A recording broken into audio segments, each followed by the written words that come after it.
여러분 안녕하십니까, 백운기입니다. 백운기의 시사 1번지로 인사를 드린 지 오늘로 닷새째가 됐네요. 제 오전 일상이 시사 1번지로 많이 달라졌습니다. 매일 오전 11시 세상 돌아가는 얘기도 함께 나누고 더 나은 대한민국을 위해서 고민도 함께하는 그런 좋은 동지로 매일 여러분 곁에 있겠습니다. 백운기의 시사 1번지 오늘도 힘차게 출발합니다.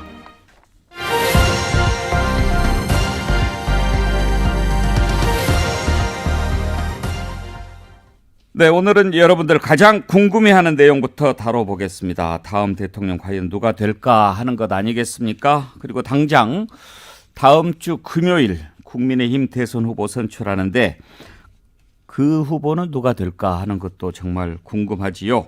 그래서 오늘 여론조사 전문가 모시고 최근 여론조사 내용 그리고 또 추세 그 속에 들어있는 뜻 이런 것 한번 분석해 보겠습니다.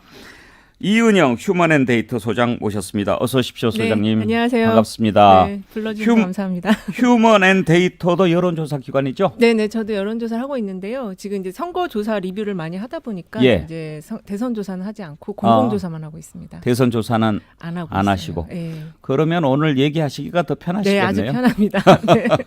예, 자 국내 1호 메시지 컨설턴트 최수영 시사평론가 나오셨습니다. 어서 오세요. 안녕하세요. 이은영 소장님과 인사 나누시죠. 네, 반갑습니다. 반갑습니다. 예. 자, 소장님 먼저 네.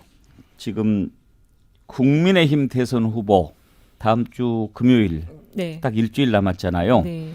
그게 궁금한데 현재 그 국민의힘 대선 후보 네 사람에 대한 여론조사가 어떻게 나오는지 그것부터 좀 살펴볼까요? 예, 일단 이번 주에 조사가 많이 나왔는데요. 이게 보통 지금 한 주에 한 40개 가까이 조사가 쏟아져 나오고 있어요. 예. 이번 주 조사 특징은 일단 홍준표 후보의 약진으로 요약을 할 수가 있겠습니다. 그 MBS 조사, 전국 지표 조사가 이번 주에 나왔는데요. 예. 일단은 그 이번 주 조사 가장 특징은 홍준표 후보가 다자구도라든지 또 양자구도라든지 그리고 보수 진영, 그 진영 구도 안에서 다 좀 앞서는 결과들이 윤석열 후보를 앞서는 결과들이 좀 나왔어요. 예.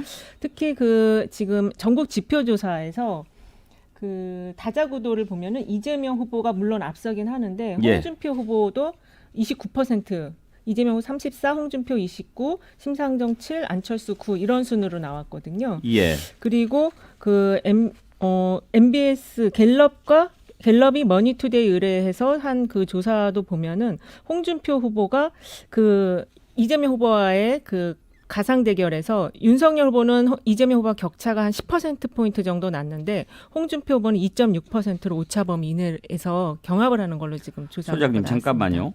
두 가지 문제가 있습니다. 하나는 네. 이제 전문가시니까 우리가 여론조사를 이렇게 인용할 때는 뭐 이렇게 밝혀야 될 게 네네네, 많잖아요. 이거 안 하면 또 네. 심의에 걸리니까. 예.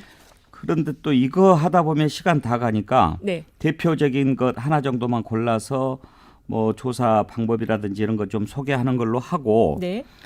그리고 이게 라디오다 보니까 숫자가 너무 많으면 그렇죠. 예, 또 화면이 없어서 네. 물론 제가 유튜브로 하기는 합니다만 당장 라디오 들으시는 분들 머리가 와글와글하니까 그렇습니다. 네. 정리를 해서 일단 지금 지표조사만 하나 혹시 지표조사한 것은 우리가 가지고 있지요? 네네, MBS 전국 지표조사가 이걸 먼저 한번 정리를 해보죠. 이게 예. 언제 조사한 겁니까? 10월 25일에서 27일 조사를 했고요. 예. 전국 그 만 18세 이상 성인 남녀 1,000명을 대상으로 조사를 했습니다. 1,003명을 대상으로 조사했습니다. 예. 그리고 그 응답률 27.9%고 표본 오차는 95% 신뢰 수준에서 플러스 마이너스 3.1% 포인트예요. 감사합니다. 이 정도 소개하면 이제 됐고 여기에서 국민의힘 대선 후보 적합도를 조사했는데 홍준표 25, 윤석열 20, 유승민 13, 원희룡 4 이렇게 나온 거죠. 네, 그렇습니다.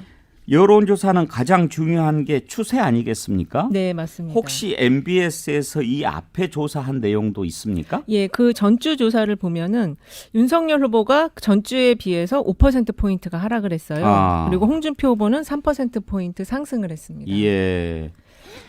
그러면 소장님 보시기에 네. 홍준표 후보가 올라가고 윤석열 후보가 내려간 것 네. 어떤 게 가장 큰 요인이었다고 보십니까? 일단 아무래도 그 윤석열 후보의 전두환 정치 잘한다 이 발언의 영향이 가장 컸고요. 그리고 예. 그 이후에 이제 그 개사진 인스타그램에 올렸던 이게 상당히 영향이 좀 컸던 것으로 보여져요. 그래서 그랬겠죠. 5%포인트 정도의 하락을 굉장히 이게 그 윤석열 후보 여지껏 이제 지지율 하락 패턴을 보면은 그 엑스파일 나왔을 때가 한 이 정도 규모로 떨어졌었거든요. 네. 그때와 비슷한 규모로 빠진 것 같습니다. 예. 최수영 평론가. 네. 지금 소장님께서 전두환 발언, 개사진 이런 것들이 이제 하락 요인일 네. 것이다 분석을 하셨는데 전두환 발언하고 개사진하고 어떤 게 더 영향이 컸을 것 같습니다. 저는 그 개사진이 더 컸다고 봅니다. 그러니까 우리가 사과를 할 때는 타이밍, 그다음에 진정성, 그다음에 그 시기 이런 것들이 미묘한데 그걸 놓친 것 같아요. 그러니까 일단 잘못은 누구나 할 수 있으나 그 잘못을 극복하는 방법, 또 시인하고 사과하는 방법, 그 다음 스텝으로 넘어가는 방법들이 굉장히 중요한데 그게 사실 최고급 스킬이거든요. 우리가 정무적 판단이라고 하기도 하고 그게 좀 잘못된 것 같아요. 그러니까 지지층이나 일반 국민 여론조사에서 보기에 저 발언이 좀 과했지만 왜 해명을 저런 태도로 할까라는 데서 실망감을 굉장히 가졌던 것 같아요. 그렇죠. 초반에 이런 잘못, 그러니까 전두환 5.18 쿠데타만 빼면 정치는 잘했다. 호남 분들도 꽤 많이 그렇게 얘기한다. 이 발언 부적절했잖아요. 그렇죠. 그런데 기회를 많이 놓쳤어요. 그렇죠. 네. 맨 처음에는 내가 호남 분들 화나게 하려고 한 것도 아니다. 이렇게 했다가 그 다음에 또 계속 여론이 안 좋으니까 결국은 나와서 유감이다. 네. 이렇게 얘기를 했어요. 네. 기자들이 그러면 사과나 사죄 아니냐? 유감 표명이다. 이렇게 본인이 정리를 했어요. 네. 그러니까 이제 더 부글부글한 거 아니에요? 그랬다가 결국은 나중에 글로 SNS로 송구하다라고 했는데 그 뒤로 지금까지도 토론이나 개인의 육성으로 사과한다고 하지 않고 광주 간다는 얘기만 해요. 그렇죠. 그러니까 사람들이 이거를 진정성으로 받아들이지 못하고 혹은 이거를 본인의 정치적인 어떤 그 일종의 책략의 일환으로 이걸 바라보는 건 아닌가라는 오해를 하는 거예요. 그러니까 제가 조금 전에 말씀드렸지만 사과의 3원칙이 있습니다. 내용, 태도, 타이밍입니다. 이 3원칙 안에 부합되는 게 하나도 없어요. 유감이라는 말은 우리가 사과로 볼 수 없는 단어예요. 유감이라는 거는 내가 조금 좀 호남 광주 발언을 하면 좀 거시긴 한데 라고 끝나는 거예요. 그렇죠. 그 다음이 없어요. 그래서 저는 이런 점이 그 중도층의 소구도 안 될 뿐더러 오히려 실망감을 더 굉장히 많이 준 것 아니냐. 이게 지지율로 나타났다. 이렇게 또 봅니다. 하나 이번 과정에서 보여준 게 이제 계속 대선 후보를 검증해가는 과정 아니겠습니까? 그렇죠. 그런데 김경진 대외협력특보가 방송에서 사과하도록 참모로서 건의를 그렇죠. 해보겠다. 그렇게 얘기를 했죠. 했는데도 사과가 안 나왔어요. 그래서 참모들의 건의도 수용하지 못하는 그런 후보가 아닌가. 또 이런 여론도 조성이 됐거든요. 일부 그것도 또 반영이 되죠. 그렇다면 우리가 그 지도자가 그 5.18 발언, 그러니까 전두환 발언을 차용한다 그러면은 전두환이 그럼 경제는 김재익 말을 들어서 잘했다는 거잖아요. 그럼 본인도 그런 리더십이라면은 본인도 참모들의 수용을 적극 받아들이거나 건의를 자기가 결국 소화해서 그걸 밖으로 내야 되는데 못했다는 거잖아요. 그러면 전두환 발언에 대한 사실은 명분과 가치조차 없는 거예요. 예. 그렇다니까 그런 측면들이 굉장히 그 대중들에게는 상당한 좀 실망으로 와닿은 것이 아닌가 싶습니다. 예, 윤석열 후보 지지율 하락의 이유를 살펴봤는데요. 소장님 그러면 네. 지금 토론을 계속하고 있지 않습니까? 네. 벌써 8번 했는데 토론에 따라서 지지율이 달라지거나 그런 것은 안 보였습니까? 일단은 그 토론이 그 영향을 주기는 주는데 그게 이제 뭐 지지율을 이렇게 뭐 반전시키거나 이럴 정도의 영향을 주지는 않는 것 같아요.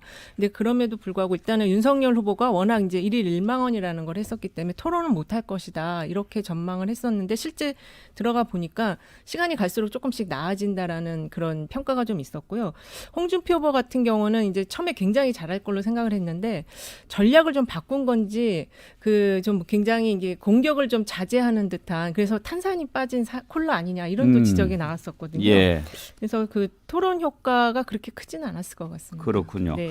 원희룡 후보가 4%밖에 안 나온 거 보면 뭐 일타강산이 뭐니 해가지고 상당히 관심은 모았는데 그렇죠. 네. 지지율 나온 거 보면은 또 별로 그렇게 영향을 미치지 못했던 것 같아요. 자, 이제 또 한 가지 여론조사 궁금한 게요.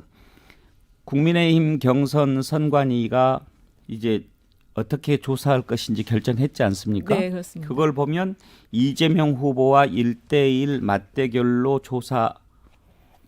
붙었을 때 네. 누가 유리하겠느냐를 네 사람을 놓고 이제 하는 거잖아요. 예. 그러면 이재명 대 홍준표, 이재명 대 윤석열, 이재명 대 아무개 뭐 이렇게 해서 했을 때 그 여론조사도 혹시 있습니까? 예, 그 조사도 있는데요. 그게 이제 MBS에서도 있었고, 네. 그다음에 그 오마이뉴스가 리얼미터와 같이 한 조사도 있습니다. 그러면 어떤 걸 한번 봐볼까요? 일단은 지금 양자 대결로 해서 봤을 때는 이제 오마이뉴스와 리얼미터 조사를 좀 봐야 될 것 예. 같은데요. 요거 잠깐 요것도 개요를 좀 말씀을 드리고 가야 될까요? 네. 예. 리얼미터 10월 네 번째 주죠. 예. 제가 가지고 있으니까 제가 네. 소개해드리겠습니다. 오마이뉴스가 리얼미터에 의뢰해서 조사한 건데요. 전국의 만 18살 이상 남녀 2,035명, 조사 기간은 10월 25일부터 26일까지 이틀간 무선 유선 자동 응답으로 혼용을 했고요. 표본 오차는 플러스 마이너스 2.2%의 95% 신뢰 수준입니다. 응답률은 5.4%였습니다. 이러면 되겠죠? 네. 네. 그 양자 대결 결과를 보면은요. 일단은 그 전체적으로 원희룡 후보를 빼고는 다 유승민 후보를 빼고는 3명이 다 이재명 후보를 앞서는 걸로 나왔어요. 예, 이재명 후보가 40.9, 윤석열 후보 45.3, 이재명 후보 38.9, 홍준표 후보 44.4, 이재명 후보 40.1, 원희룡 후보 43.8, 그다음에 이재명 후보 40, 유승민 후보 36.2 이런 식으로 나와서 국민의힘 후보가 양자 가상 대결에서는 좀 이재명 후보를 앞서는 그런 흐름으로 좀 나타났습니다. 이게 상당히 주목되는 게 일단 유승민 후보를 빼고 나머지 세 후보가 됐을 때는 다 이재명 후보를 이기는 걸로 조사가 됐네요. 예. 어떻게 봐야 할까요? 근데 여기 이제 MBS도 네. 그런 가상 대결 조사를 했었는데 예. 거기서는 이제 그 이재명 후보가 또 한 35에서 한 36 정도 사이에서 예. 그 국민의힘 후보들을 다 앞서는 결과가 나와가지고 좀 조사가 약간 상반되게 나왔는데 제가 그거 좀 여쭤보고 싶어요. 예. 왜 여론조사마다 네. 이게 달라도 말이죠. 뭐 예를 들어서 뭐 5대 4로 이긴다.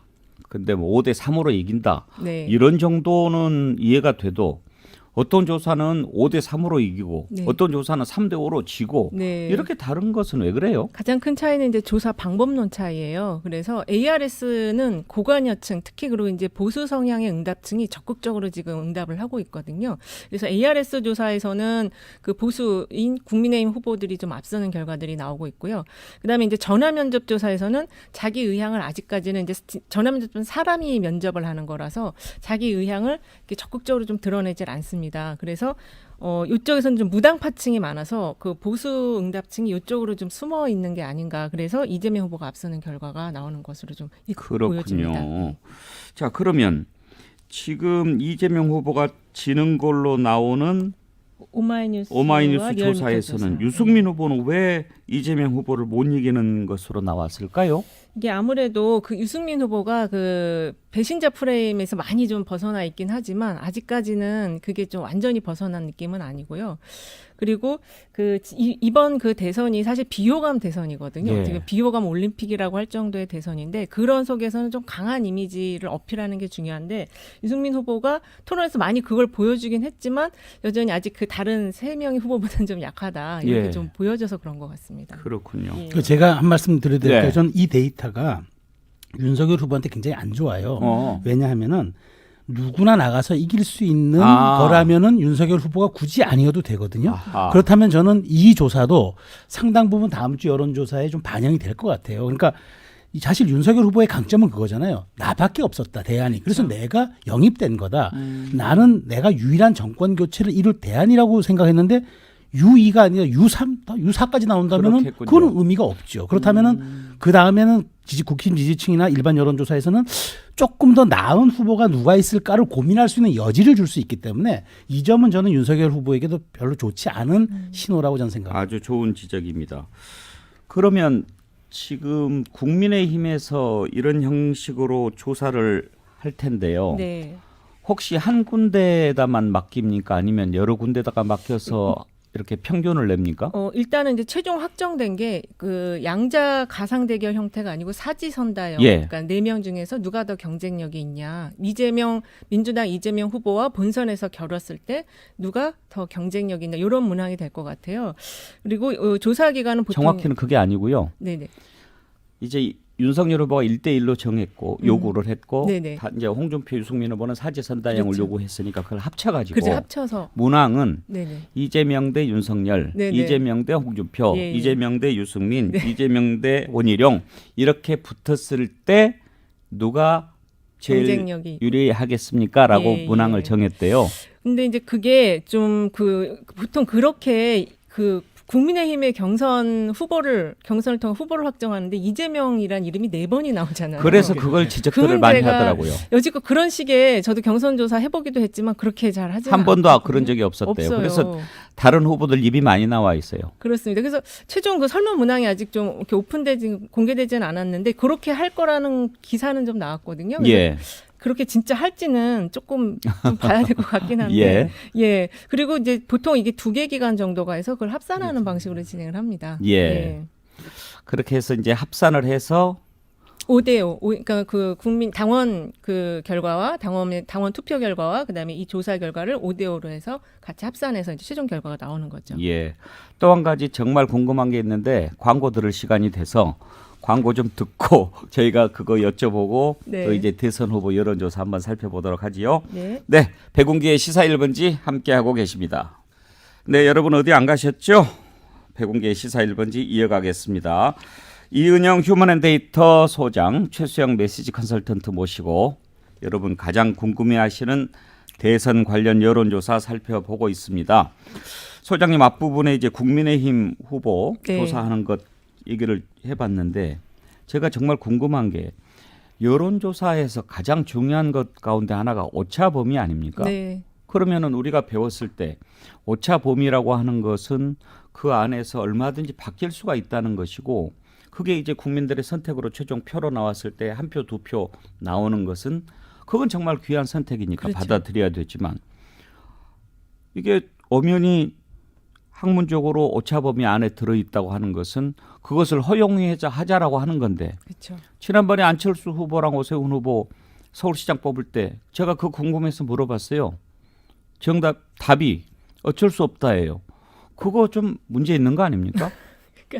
그래서 이번에 그러니까 사실 지금 이제 유권자 지형도 과거와는 많이 달라졌어요. 사실은 이 2030 세대가 스윙보터가 된 사례가 이번부터가 적용되는 거 아닌가 싶거든요. 그래서 이번에 이제 이번 대선이 끝나고 나면 전체적으로 여론조사 문항이라든지 그리고 그 여론조사 발표하는 것과 관련해서도 이렇게 회사마다 다를 게 아니고 이거 좀 종합적으로 봐서 이제 이게 어차피 참고 자료니까요. 투표는 다른 거거든요. 그런 거에 대한 또 그런 것들 좀 연구를 해서 또 검증하는 것도 필요하고 이런 것들 좀 새롭게 다시 좀 구축을 해야 될 것 같습니다. 아무튼 이번에는 오차범위 안에 있어도 0.1% 포인트라도 이겨도 앞서면 그 사람이 되는 겁니까? 되는 거죠. 이 민주당 경선에서도 이재명 후보가 0.26% 포인트로 앞서서 이렇게 후보가 됐잖아요. 예. 최수영 네. 평론가 지난번 서울시장 후보 경선 과정 잘 기억하실 네, 텐데 네, 그렇죠.